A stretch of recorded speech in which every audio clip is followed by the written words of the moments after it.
19h, merci de nous rejoindre sur Al24 News. Madame, monsieur, bonsoir. À la une de l'actualité.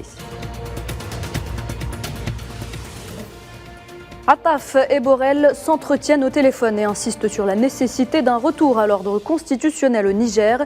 Le Tchad annonce qu'il n'interviendra pas militairement.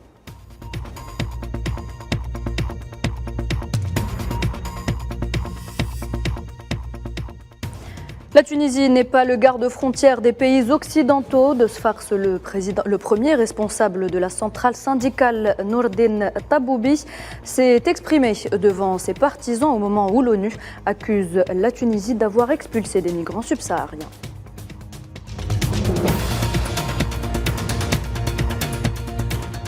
Au Proche-Orient, le martyr Qusay Jamal Ma'tan rejoint sa dernière demeure. Victime de la barbarie sioniste, le jeune homme était à peine âgé de 19 ans. Il a été assassiné par les colons.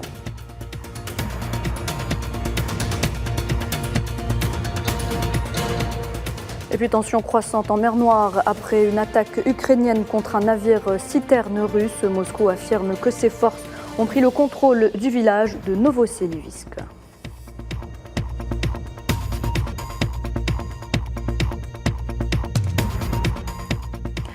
Bienvenue à toutes et à tous si vous nous rejoignez. Tout d'abord, cette entrevue accordée par le président algérien Abdelmadjid Tebboune aux représentants des médias nationaux.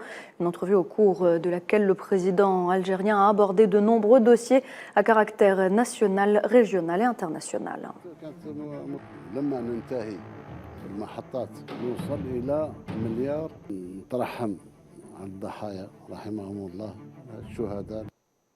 Abdelmadjid Tebboune qui a réitéré son attachement au retour à l'ordre constitutionnel au Niger. Il se dit prêt à apporter son aide pour un retour au calme dans le pays.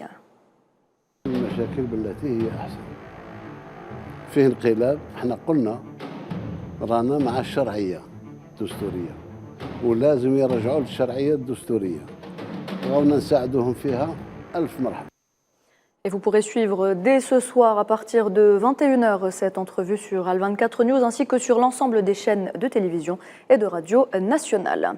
La situation au Niger également évoquée par le chef de la diplomatie algérienne Ahmed Attaf et le haut représentant de l'Union européenne pour les affaires étrangères et la politique de sécurité, Josep Borrell. Lors d'un appel téléphonique, les deux parties ont eu un échange de points de vue et d'analyse autour des derniers développements dans ce pays frère et voisin et les dangers qu'ils entraînent pour ce pays et pour toute la région du Sahel en général. Ahmed Attaf a d'ailleurs réaffirmé la conviction de l'Algérie quant à la nécessité de prioriser le processus politique et diplomatique au vu des répercussions de l'option du recours à la force sur la situation qui risque de s'aggraver davantage au niveau local et régional. Intervenir militairement au Niger, l'option semble sérieusement envisagée par la CEDEAO, dont les chefs d'état-major se sont réunis à Abuja, assurant avoir défini les contours d'une éventuelle intervention militaire contre les auteurs du coup d'État de Niamey. La CEDEAO avait donné dimanche dernier un ultimatum de 7 jours pour rétablir le président Bazoum dans ses fonctions. Mohamed Ali Ben Chaban. Au Niger, aucune solution n'est trouvée pour l'heure pour extirper le pays d'une profonde crise politique. Des appels à la libération du président Mohamed Bazoum se multiplient.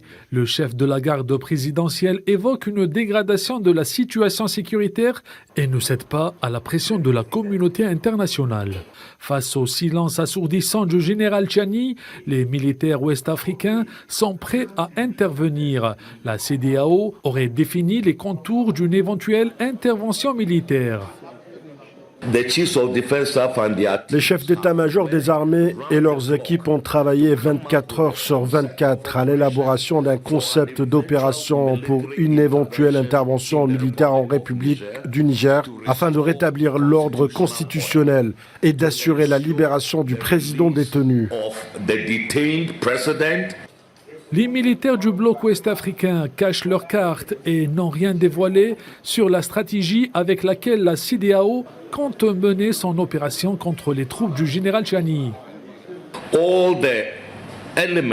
Tous les éléments qui entreront dans la composition d'une éventuelle intervention ont été élaborés ici et sont en train d'être affinés, notamment en ce qui concerne le calendrier, les ressources nécessaires, le comment, le où et le quand, nous allons déployer une telle force. Nous sommes déterminés à y mettre fin. Mais la CEDEAO ne veut pas dire aux putschistes quand et où nous allons frapper. C'est une décision opérationnelle qui sera prise par les chefs d'État. Pour le rétablissement de l'autorité constitutionnelle dans les délais impartis, la CEDEAO veut que la diplomatie fonctionne et donne toutes les chances aux meneurs de coups d'État pour faire machine arrière à leur action jugée anticonstitutionnelle. Et le Tchad, importante puissance militaire africaine et pays voisin du Niger, a lui d'ores et déjà annoncé qu'il ne participerait à aucune intervention dans le pays, affirmant être un pays facilitateur qui a toujours prôné le dialogue. Le Tchad, qui rappelons-le, n'est toutefois pas membre de la CEDEAO. Le Tchad n'interviendra jamais militairement pour beaucoup de raisons. Notre président a été désigné par ses frères de la CEDEAO pour rapprocher le président Bazoum et les putschistes. Et il est allé, évidemment. Et nous avons toujours prôné le dialogue entre eux. Nous n'interviendrons jamais par la voie militaire. Nous privilégions le dialogue, que la stabilité revienne au Niger, que les Nigériens eux-mêmes sentent que le danger est imminent. Dans ce climat de tension, et après la France, l'Allemagne et les Pays-Bas, ce sont les États-Unis qui annoncent la suspension des programmes d'aide au gouvernement du Niger, sans toutefois interrompre la délivrance d'aide humanitaire et alimentaire vitale. Using it as a tool, as a weapon in its war against Ukraine, will be to make food harder to come by. Voilà, donc depuis le coup d'État, le Niger a subi des sanctions commerciales, notamment de la part de dirigeants ouest-africains. Conséquence, les prix des aliments de base ont littéralement flambé, comme nous l'explique Amala Meziane-Sitouni.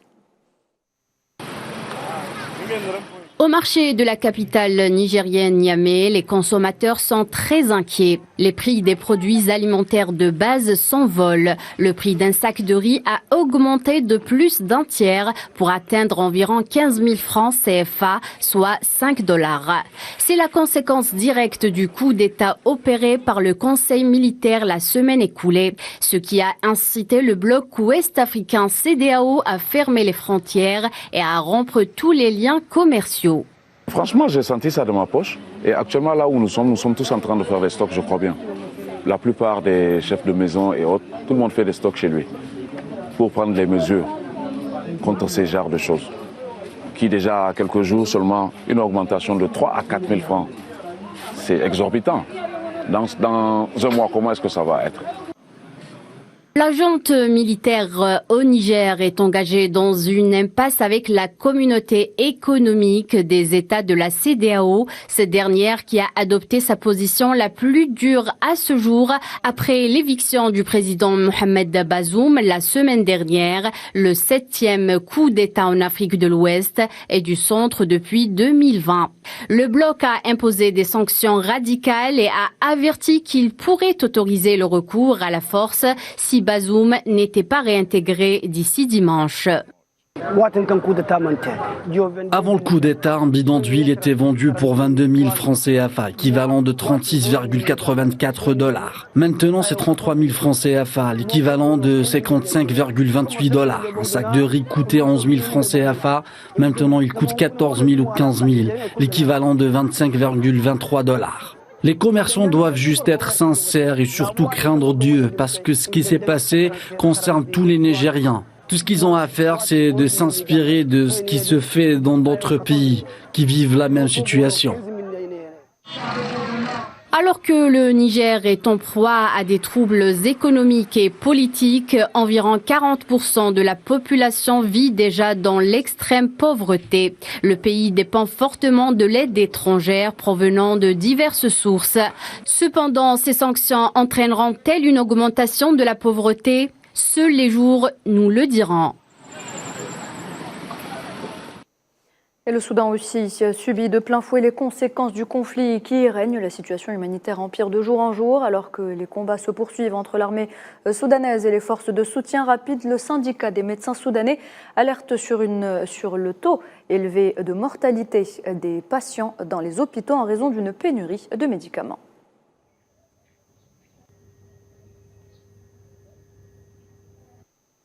Direction la Tunisie. À présent, nous le disions en titre, l'Occident doit comprendre que nous ne sommes pas ses gardes-frontières. Ce sont là les propos du premier responsable de la puissante centrale syndicale tunisienne, Nordine Taboubi. Il s'exprimait lors d'un rassemblement dans la ville tunisienne de Sfax, une déclaration qui intervient alors que l'ONU accuse la Tunisie d'avoir expulsé des migrants subsahariens vers les frontières libyennes et algériennes.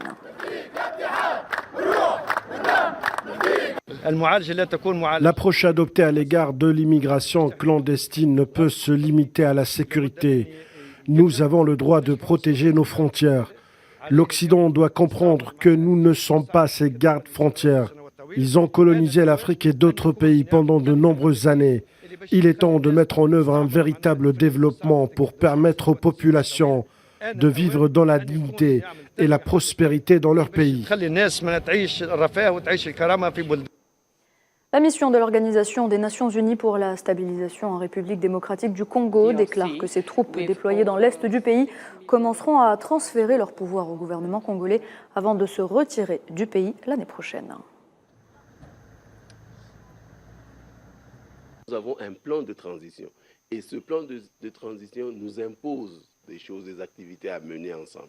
Et donc, dès que ces activités seront menées, je suis sûr que la MONUSCO pourra partir. Et donc, c'est bien programmé.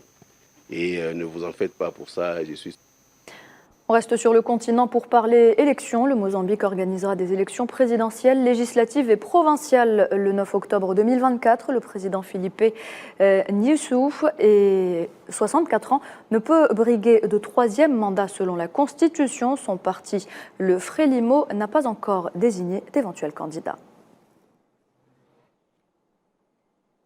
Et puis début ce samedi de la campagne électorale au Libéria en vue de la présidentielle du 10 octobre prochain. George Weah, 56 ans, ancienne star internationale de football, reconverti en politique, élu président en 2017 pour une prise de fonction en 2018, a annoncé en janvier dernier qu'il sera candidat pour un second mandat de 6 ans. Il fait face à 19 concurrents.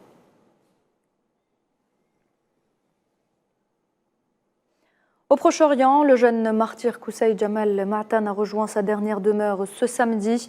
Victime de la barbarie sioniste, le jeune homme était âgé à peine de 19 ans. Ils étaient des dizaines à assister à ses obsèques.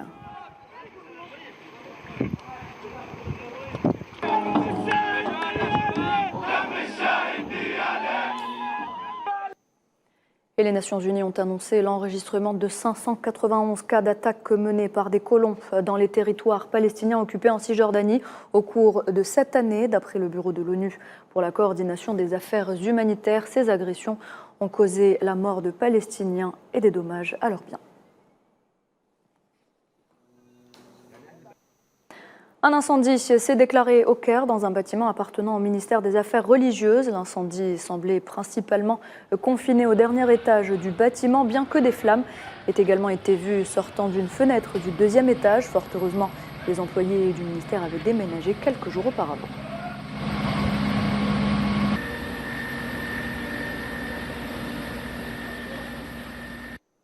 Dans l'actualité également, un pétrolier russe a été sabordé dans la partie sud du détroit de Kertch, supposément par un drone maritime.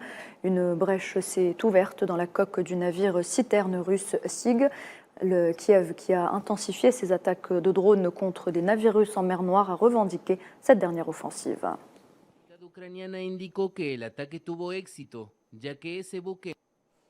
L'armée russe annonce de son côté la poursuite des opérations sur l'axe de Kupiansk et affirme avoir pris le contrôle du village de Novoselivisk dans l'est du pays. Les forces armées de la Fédération de Russie continuent de mener l'opération militaire spéciale. Sur l'axe de Kupiansk, la colonie Novoselivsk de la République populaire de Lugansk a été libérée grâce aux actions compétentes et professionnelles des unités du groupe de troupes occidentales. De plus, au cours d'une offensive sur un large front, les troupes d'assaut ont amélioré leur position sur la ligne de front dans les zones des colonies de Vilchany et Perchotravnev dans la région de Kharkov. Au Pakistan, l'ex-premier ministre Imran Khan a été arrêté ce samedi après qu'un juge l'a condamné à 3 ans de prison dans une affaire de corruption. Une condamnation qui a suscité de vives réactions, affirmant qu'Imran Khan n'avait pas bénéficié d'un procès équitable. Ses partisans ont d'ailleurs manifesté contre son arrestation.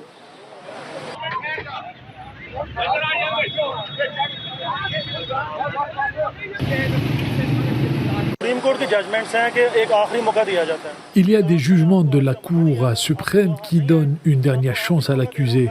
Les juges disent que si vos témoins ne sont pas présents aujourd'hui, je vous donne la dernière chance de les présenter demain ou après-demain. Cette chance n'a pas été donnée à Khan car les témoins sont venus aujourd'hui. Je n'ai pas vu cela jusqu'à aujourd'hui et durant toute ma vie professionnelle. Mon opinion est qu'il y a une haute cour et qu'il y a une cour suprême. Pour l'appel donc, ce verdict ne sera pas durable.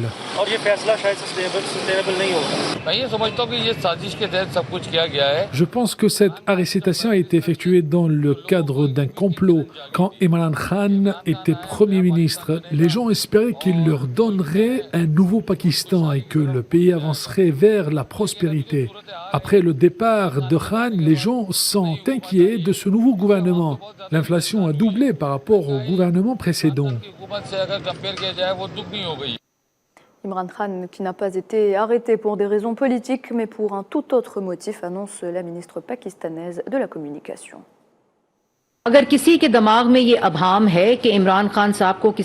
Si quelqu'un a cette ambiguïté à l'esprit qu'Imran Khan a été arrêté pour des raisons politiques et qu'un tel récit est crédible, il devrait savoir qu'après l'achèvement de 14 ou 15 mois de procès, le tribunal de première instance a rendu un verdict détaillé. Sport football, direction l'Australie et la Nouvelle-Zélande pour parler 8e de finale de la Coupe du Monde féminine. 2 rencontres se sont déroulées aujourd'hui. L'Espagne et le Japon se sont qualifiés pour les quarts. Un possible quart de finale historique demain pour l'Afrique du Sud face aux Néerlandaises. Les détails, Salah Faisal. Le football féminin monte en puissance. La 9e édition de la Coupe du Monde est une sacrée réussite. Une co-organisation du tournoi entre l'Australie et la Nouvelle-Zélande. Un mois de joie, de passion et aussi de découvertes et de surprises. Avec l'élimination prématurée du Canada, du Brésil et de l'Allemagne. Ces 3 géants du football féminin qui n'ont pas réussi à dépasser la phase des groupes. Ce qui signifie la progression et l'émergence d'autres nations. Les matchs à élimination directe ont débuté ce samedi, notamment avec les 8e de finale. Les 2 affiches de la journée ont été disputées en Nouvelle-Zélande à l'Eden Park à Auckland. L'Espagne de Bonmati a terrassé la Suisse 5-1. Après la claque japonaise en phase de poule, c'est le réveil des coéquipières d'Alexia Putellas. À Wellington, le Japon n'a pas tremblé. Les Nadeshiko de leur surnom sont qualifiés pour la 4e fois de leur histoire au quart de finale. Après avoir écarté la Norvège 3-1. Les 6 autres rencontres des 8e de finale se joueront en terre australienne. Dimanche à Sydney, les championnes d'Afrique viseront les quarts de finale pour la première fois de leur histoire. Les Sud-Africaines affronteront les Pays-Bas, 2e de la dernière édition. Une mission difficile, mais possible. À Melbourne se tiendra le choc des 8e. La finale avant l'heure. Les championnes du monde en titre, les États-Unis, seront opposés à l'un des favoris, la Suède, 3e de la dernière édition. 2 affiches au programme du lundi 7 août. À Brisbane, l'Angleterre, championne d'Europe, jouera le Nigeria. Match qui ne sera pas facile pour les coéquipières de White, puisque le Nigeria est sorti invaincu de la phase des poules avec une victoire et 2 matchs nuls. À l'Australia Stadium, à Sydney, le pays hôte, l'Australie affrontera le Danemark afin de poursuivre son rêve. Mardi, on clôture les 8e de finale. À Adélaïde, la France de Renard affrontera le Maroc pour une place au prochain tour. Et à Melbourne, derby sud-nord-américain entre la Colombie et la Jamaïque. Une rude compétition dans une Coupe du Monde féminine à plusieurs visages, mais d'un niveau technique plus ou moins appréciable. Et voilà, c'est la fin de cette édition. Merci de l'avoir suivi. L'actualité continue sur Al24 News. Très bonne soirée et à demain.